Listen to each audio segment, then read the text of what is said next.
Hello there friends and welcome back to my channel. If you're new here, my name is Frances and today we are back with another celebrating collection people and pins. Once a month we get together and show off our collections, or maybe just a pin based on a prompt. My friend Val over at Cinder Family Adventures started this collaboration like 2.5 years ago, 2-ish years ago. Life happens, so Seth over at Seth Lavender has taken it over, and everyone participating this month will be listed down below. Make sure to check them out. This month's prompt is the collection that started it all. I don't have a collection that started it all, but I do have a pin that started it all, and I'm going to tell the story. And I've told it on TikTok. I don't know if I've ever told it on YouTube. So we're going to tell the story of the pin that started it all and started the insane collection that I have, that I'm staring at, that is the back wall of my office. 1,500-ish pins, maybe 2,000 at this point. I've lost count, not including the ones I have for trade or for sale right now. Like, it is a lot of pins. But this is the pin that started the insanity, so we're gonna get super close and we'll take it off. And we'll get super close. It is Hula Mini. It is a it's a lanyard pin series from 2002. Sandblasted back. Minnie Mouse hula-ing. Okay, so 2002, which means we are about 2 years into the pin trading celebration, if you know anything about it. So a little bit of backstory. Pin trading started at Y2K at Disney World and Disneyland as a part of the Y2K celebrations, and it spread from there. It was a way for guests to interact, and it was just a part of it. I don't think Disney anticipated it to blow up as much as it did, but it was supposed to be initially a part of the Y2K celebrations and went from there. I have been going to Disney World since I was 3. My parents are vacation club members. We went at least once a year from the time that I was 3 until I went to college. At least once a year. So when you go once a year and you're a kid and all your friends are going to other vacation spots and you can only ride so many things, sometimes you don't like roller coasters, you know, they're not Disney's like updating attractions, but like not really, you get bored.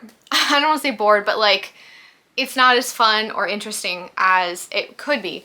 And I'm not saying that it's not, like there are people out there that can't go to the parks as often, and I know that I am blessed in the life that I've had and the ability to go to the parks, but when you're 5, if you're going once a year and that's your only vacation, you can get a little bored. Anyway, my parents didn't really like autograph books. They were like, this is kind of stupid.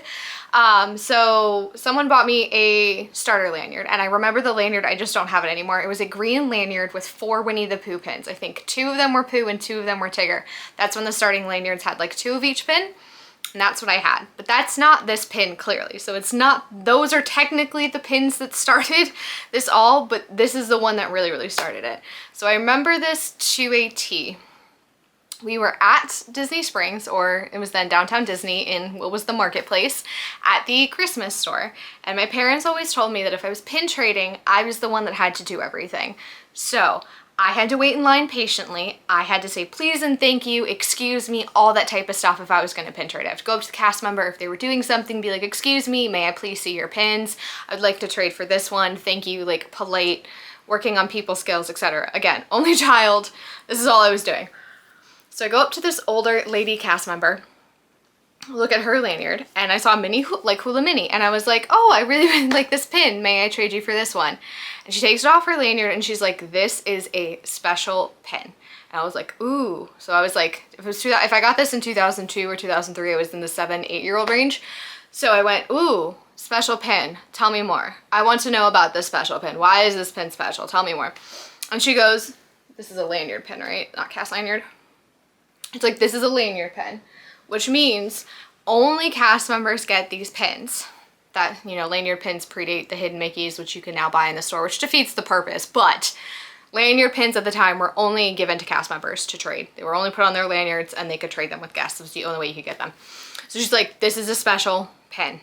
Only cast members, only people that work for Mickey Mouse can trade these pins. Also, this is the time when cast members wore 2 different kinds of lanyards. Green could only trade with kids, black could trade with everyone.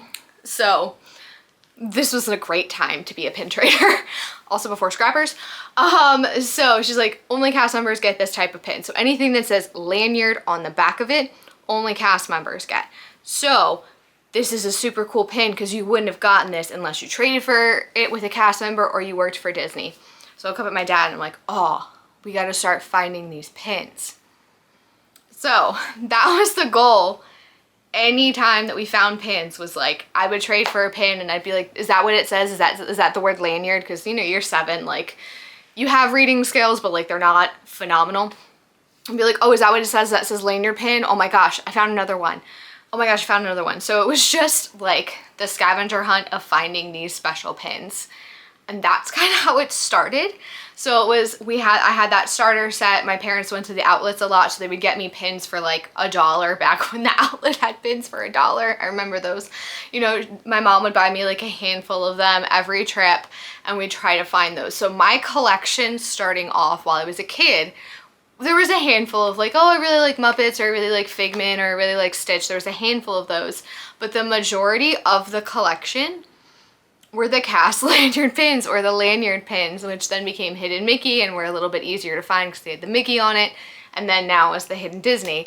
So that is the pin that started the real interest in pin trading. It's the one where it was like, oh, it's a scavenger hunt. Only cast members can get these pins. How do I get these pins? Let's go. Let's find these special pins. It's like, it's an adventure now. It's a goal. It's a scavenger hunt. Like, let's go. Don't remember the cast member's name, but I do remember that entire story and that she took the time to do that for me. And for that, I'm grateful. I don't know if my wallet is grateful. I don't know if my fiance is grateful that I have this obsession, but that is kind of the one that started the interest. So I would, you know, buy pins and keep every trip finding the cast lanyard pins, the lanyard pins, the Hidden Disney pins, the Hidden Mickey pins every trip. And it was trying to find the new ones, trying to find, you know, any of them. So that is the pin that started the entire collection, and I feel like I should probably show that small section of my pin board that I still have, where I still have some of the original cast lanyard sets that came out during then. If I'm looking at it, some of those include like the April, May, and June Daisy Nieces ones, the Raft ones, there's like Villains and Cauldrons, the silhouettes, the tickets, the fairies,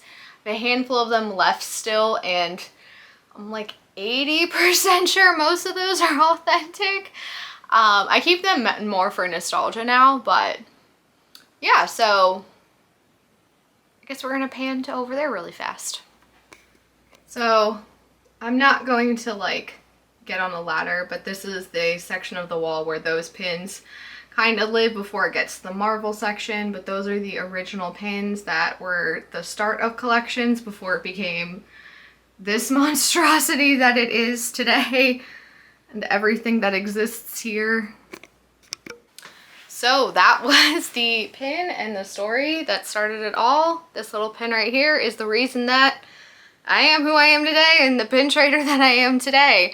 If you liked this video, please give it a thumbs up. It's a great way to support my channel. If you're new here, please consider subscribing. I do Disney, pin, and lifestyle content. If you're not already, hit that bell icon so you're notified each and every time I post a video. Make sure you check out everyone listed down below. I cannot wait to hear about the collections and the pins that started everyone's obsession. And I'll see you in the next one. Bye! And you never know what kind of figment you may come up with. Oh, here's my favorite.